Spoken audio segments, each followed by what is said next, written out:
স্ত্রীকে হত্যার পর প্রেসার কুকারে রান্না করেছে তার স্বামী। মূলত স্ত্রীকে হত্যার পর মরদেহ গুম এবং নিজের অপরাধ ঢাকতেই পৈশাচিক এই কাণ্ড ঘটিয়েছেন তিনি। অভিযুক্ত ওই ব্যক্তির নাম গুরুমূর্তি, তার স্ত্রী ভেঙ্কটা মাধবী। ৩৫ বছর বয়সী এই নারী গত ১৬ জানুয়ারি নিখোঁজ হলে পুলিশ তদন্ত শুরু করার পর তারা তার স্বামীকে সন্দেহ করে।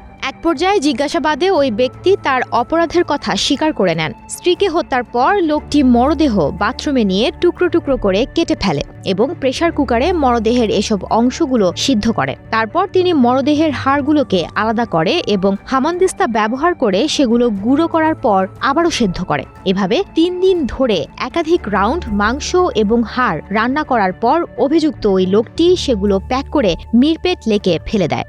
চাঞ্চল্যকর এই ঘটনাটি ঘটেছে ভারতের দক্ষিণাঞ্চলীয় রাজ্য অন্ধ্রপ্রদেশের হায়দ্রাবাদে। অভিযুক্ত এই ব্যক্তি ভারতের সাবেক সেনা সদস্য।